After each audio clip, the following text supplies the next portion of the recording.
से सागर चंद जैन नमोस्तु निवेदित करते हुए प्रश्न पूछ रहे हैं। आगामी माह में रिद्धि सिद्धि उपनगर में सर्वज्ञ देव का महामहोत्सव आ रहा है।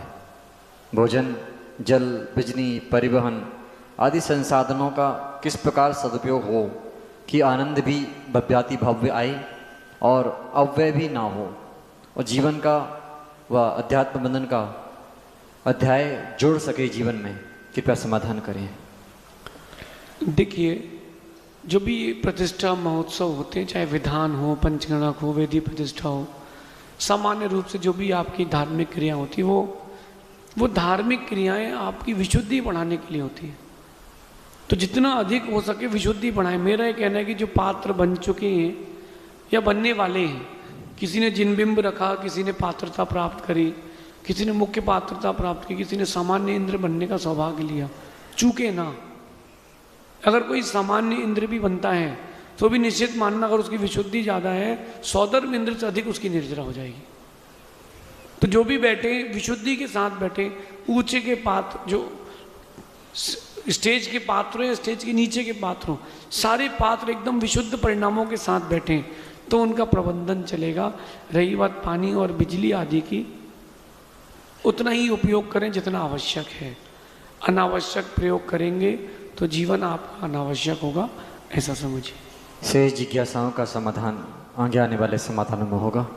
और हमारे समक्ष जो जिज्ञासु जन है वो आएंगे, क्रम से अपनी जिज्ञासा रखेंगे। जिनका नाम बोला जाए पहले से वहाँ पर तैयार हो जाएं। सबसे पहले जिज्ञासा के लिए आ रहे हैं मनोज सेठी, इसके बाद तैयार रहेंगे गौरव जैन मालथौन से।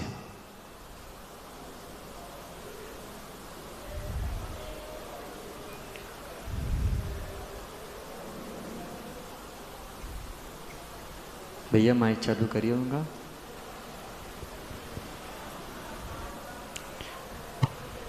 हेलो। गुरुदेव के चरणों में बारंबार नमोस्तु नमोस्तु नमोस्तु।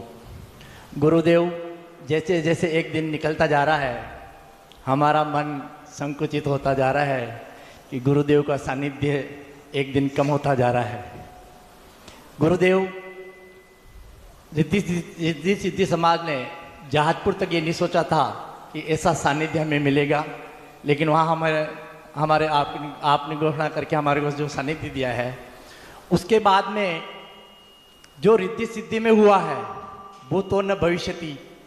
तो गुरु, हम कैसे इन दिनों को बुला पाएंगे?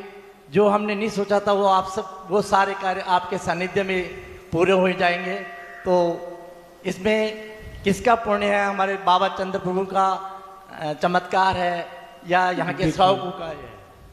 देखिए, भव्यों के नियोग से गुरुजन आते हैं और मेरा ये मानना है कि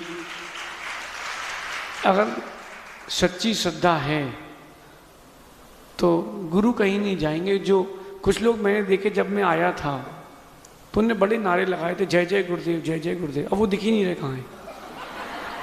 फिर अभी जब मैं जाऊंगा तो कुछ उसमें से बोलेंगे कि गए गए गुरुदेव, चलो गए गए गुरुदेव।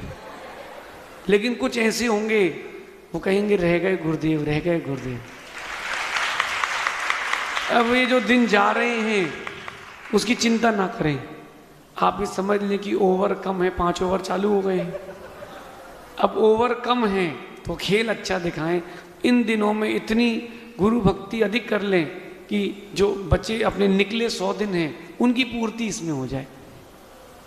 और मैंने तो पहले ही कहा था कि रिद्धि सिद्धि कोटा के इस अपने उपनगर में ये मुनिराज का पहला चातुर्मास है। तो ये पहला चातुर्मास है और चातुर्मास ऐतिहासिक। और मेरा ये मानना है कि किसी भी मंदिर के पंचगणक जो होते हैं वो धीरज रखना, आप ऑड में ही होते हैं, इवन में कभी नहीं होते। यहाँ पहले एक हो चुका था, अभी एक हो रहा है, बाद में एक और होगा, तो उसका भी आनंद मिलेगा। आप ये मत सोचना कि जा रहे हैं, वो आप लोग कहते ना कि आते हैं, कभी आप ये मत बोलना कि जाते हैं। क्या बोलना? आते हैं। गुरुदेव आते हैं। ऐसे गुरुदेव जा नहीं रहे, गुरुदेव कह रहे हैं कि आते हैं। चलिए चलते।